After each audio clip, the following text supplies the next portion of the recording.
Ba'du. Puji syukur kita kepada Allah Subhanahu wa Ta'ala atas segala nikmat yang diberikan kepada kita. Salawat dan salam kepada Nabi Muhammad sallallahu alaihi wasallam. Semoga kita nanti mendapatkan syafaat darinya di hari kiamat. Amin ya rabbal alamin. Segenap pengurus masjid Agung Discover Resident yang kami muliakan, ustadz-ustadz yang hadir yang kami muliakan, bapak-bapak, ibu-ibu yang hadir yang kami muliakan. InsyaAllah kita mengkaji kitab namanya Safwatut Tafasir. Mudah-mudahan Allah kasih kita istiqamah, bisa kita khatamkan ini kitab insyaAllah ya. Untuk keberkahan memulai kajian ini, kita bacakan Al-Fatihah, kita hadiahkan kepada Rasulullah sallallahu alaihi wasallam, kepada seluruh ulama, terutama ulama tafsir, wabil khusus Syekh Muhammad Ali As-Sabuni, ala hadhihi an-niyyah li kulli salihah wa li hadratin Nabi Mustafa sallallahu alaihi wasallam. Al-Fatihah. A'udzu billahi minasy syaithanir rajim. Bismillahir rahmanir rahim.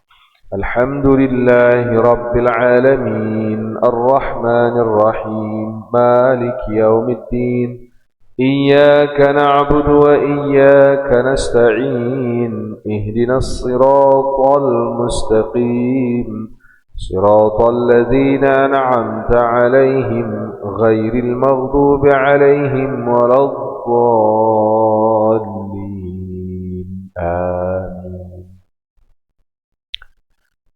Alhamdulillahirrabbilalamin. Kita mulai dari surah An-Nas yang biasa sudah kita baca dalam salat kita sehari-hari. InsyaAllah kita mulai dari surah An-Nas sampai nanti surah An-Naba. Baru kita lihat apakah kita lanjut ke juz 29 atau ngulang lagi dari surah An-Nas sampai surah An-Naba. Dalam perjalanan menuntut ilmu, membaca Al-Quran, mengkaji Al-Quran dengan maknanya, ini yang paling enak rasanya menurut saya, Pak ya. Artinya walau belum banyak juga sebenarnya saya belajar, di antara kesempatan belajar yang Allah berikan, itu yang paling enak adalah ketika Allah beri kesempatan mempelajari Al-Quran dengan maknanya. Hari ini kita mulai dari surah An-Nas. Saya ajak dulu kita baca surah ini sama-sama bagi yang hafal ya.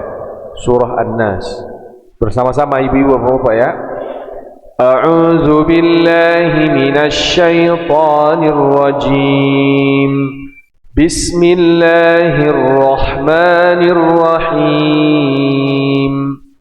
Qul a'udzu birabbin nas malikin nas ilahin nas min syarril waswasil khannas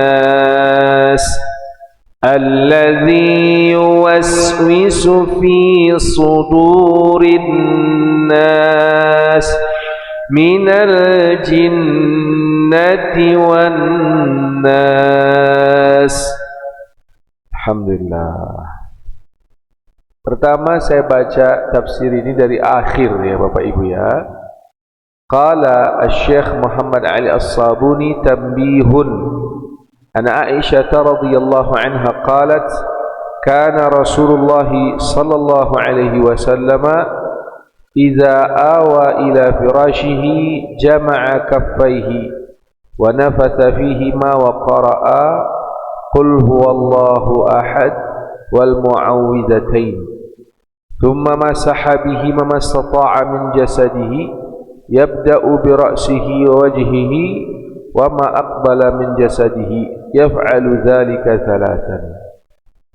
Diriwayatkan dari Bunda Aisyah radhiyallahu anha wa ardhaha tentang surah An-Nas bahwa Rasulullah sallallahu alaihi wasallam setiap malam sebelum tidur Sebelum tidur, Nabi membaca 3 surah.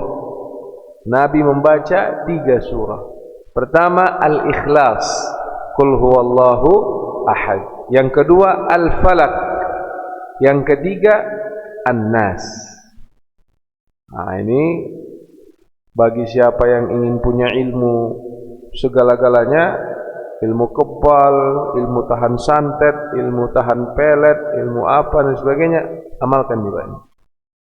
Kita Islam ini enak kali Pak. Kalau orang kan kalau mau punya ilmu sakti ya harus bertapa di mana, puasa mutih, entah apa-apa banyak kali. Kalau kita agama Islam gampang kali. Cukup membaca Al-Ikhlas, Al-Falaq, An-Nas. Kapan?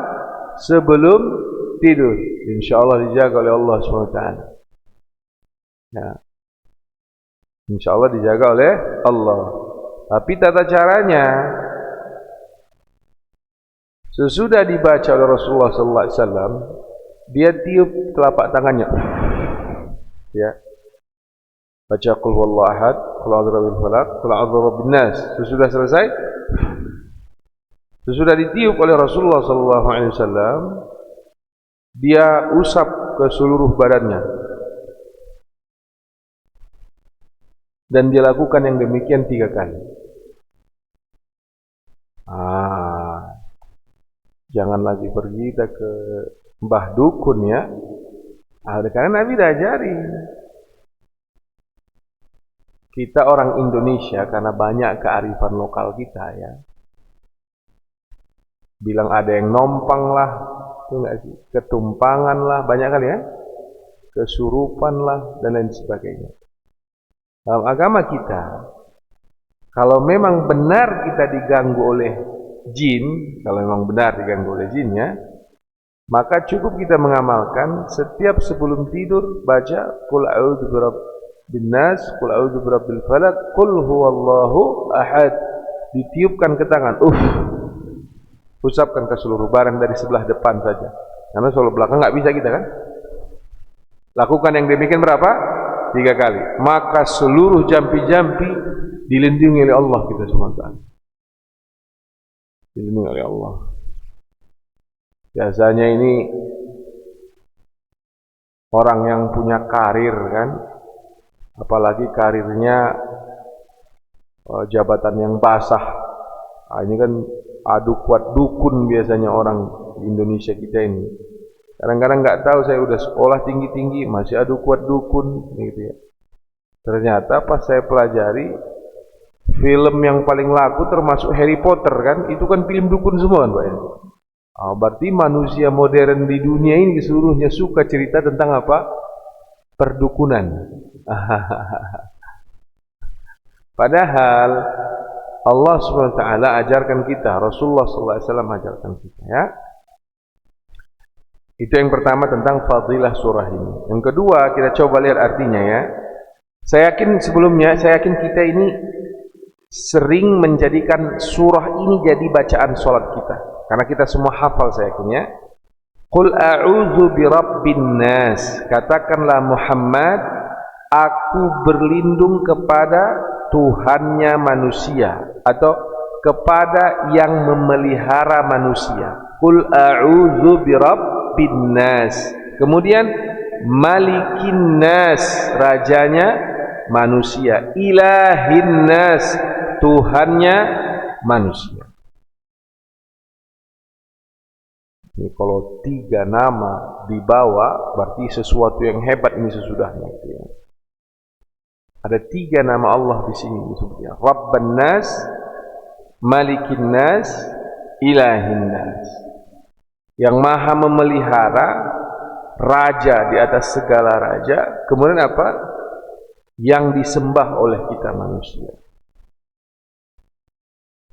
Dari apa berlindung diperintahkan oleh Allah SWT Nabi kita Muhammad SAW sampai menggunakan 3 Asmaul Husna.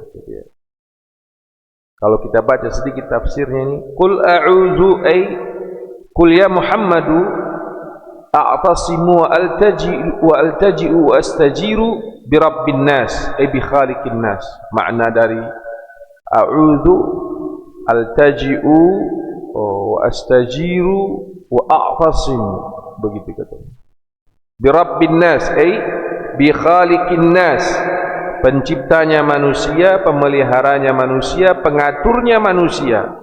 Allazi ahyahum wa awjadahum minal adami wa an'ama alaihim bi anwa'in ni'am, yang sudah menciptakan kita manusia, memfasilitasi kita manusia, dan memberikan kita semua nikmat. Artinya apapun nikmat yang kita terima sampai detik ini semua pemberian Allah Subhanahu wa taala.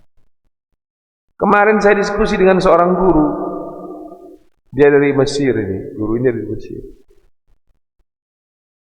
Dia tahu kita mengelola pesantren Rohama Al-Fajar.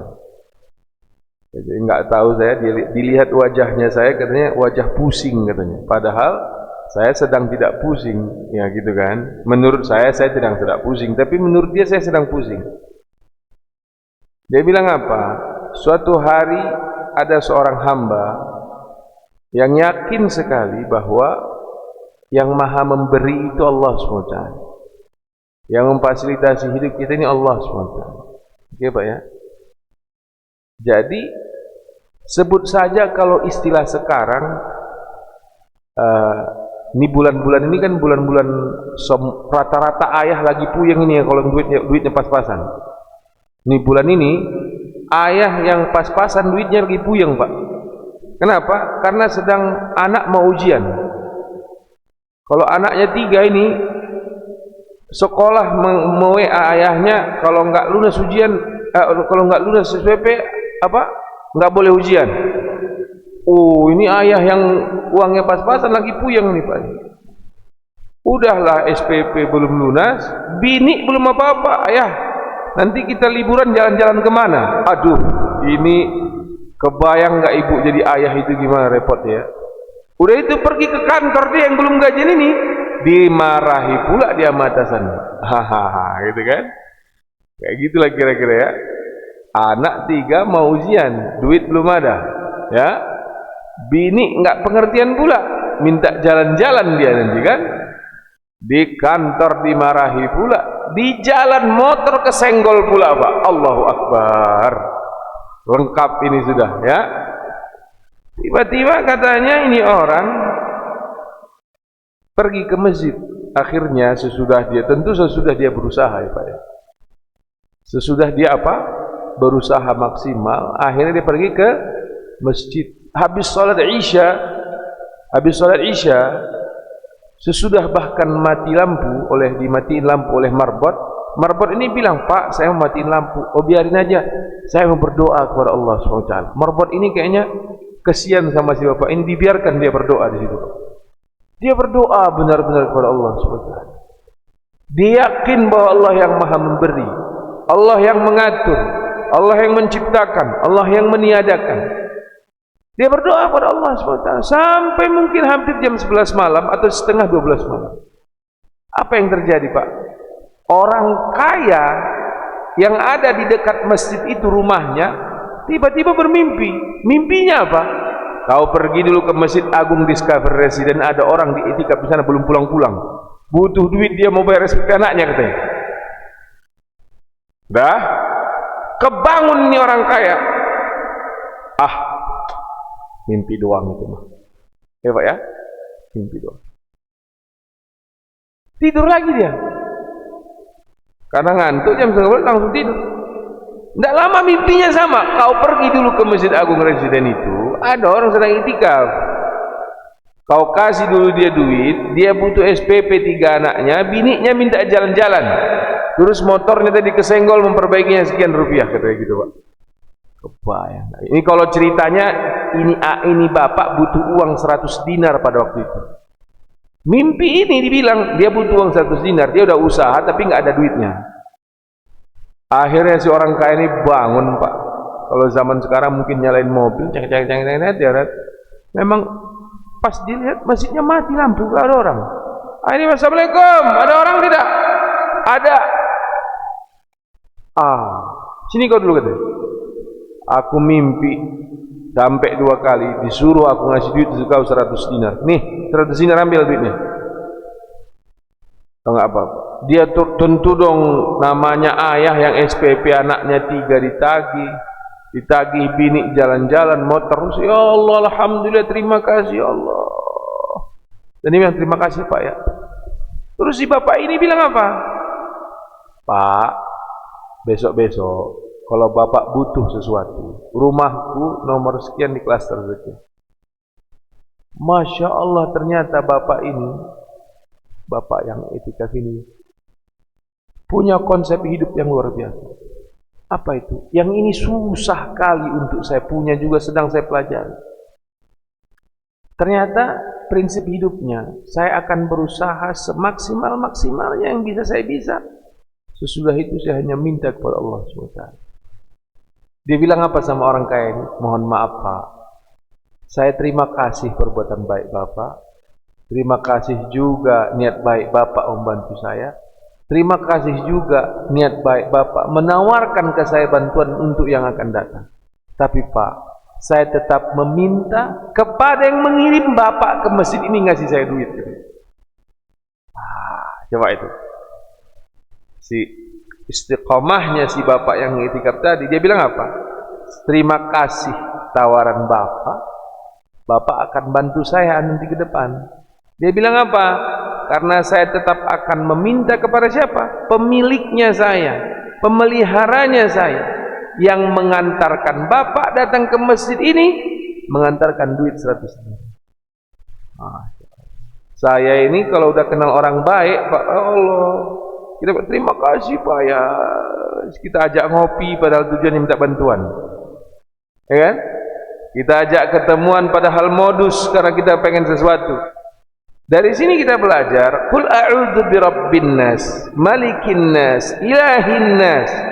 Dia yang memelihara kita, dia rajanya kita, dia sesembahannya kita, dia yang berhak disembah.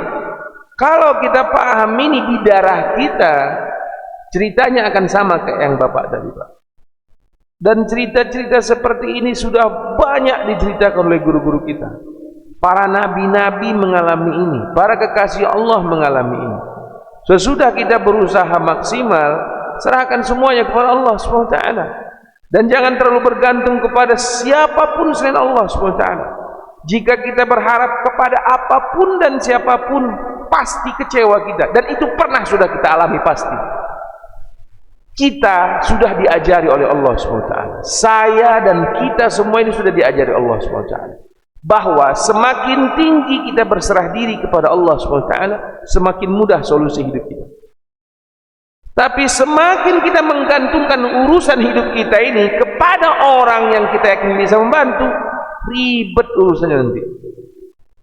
Ternyata ini diimani juga oleh orang Buddha, oleh orang Hindu, oleh orang Kristen, sama loh. Sama, orang Kristen juga bilang, saya berserah diri kepada Tuhan. Si orang Buddha, orang Hindu juga, saya berserah diri kepada Tuhan. Dan saya lihat konsep berserah diri kepada Tuhan yang dipercaya oleh setiap manusia-manusia dengan agama lain ini mengalami hal yang sama dengan kita. Kebayang nggak Bapak, Ibu, kalau kita ini konsep Tuhan kita yang kita yakini benar, Allah Subhanahu wa taala Maha Kaya, Maha Kuasa, Maha Pemurah, Maha segala-galanya. Terus kita ragu, rugi kita. Harus yakin kita, dia yang memelihara kita, dia rajanya kita, dia yang berhak kita sembah. Maka surah ini dibikin sebagai penutup di Al-Quran, kan ini surah terakhir, karena memiliki makna yang luar biasa. Qul a'udzu birabbin nas. Mampu nggak kita menjadikan keyakinan di dalam hati kita seyakin-yakinnya bahwa yang memelihara kita siapa? Allah SWT. Bibir mudah berucap karena bibir ini sudah diciptakan pembohongnya minta ampun. Iyalah, lidah bibir ini kan kombinasi bohong yang sangat sempurna Pak. Iya, berapa kali kita bohong sehari semalam udah nggak tahu kita, banyak kali. Innalillahi wa inna ilaihi raji'un. Maka saya mengajak diri saya dan kita semua, beriman yakin seyakin-yakinnya bahwa yang melihara adalah Allah SWT, dari dalam hati kita yang paling dalam ini kita yakin seyakin-yakinnya raja kita adalah Allah SWT, yang berhak kita sembah adalah siapa? Allah Subhanahu wa ta'ala, ya, ilahin nas, ya. Dan Al-Imam Ali As-Sabuni rahimahullahu ta'ala mengatakan apa?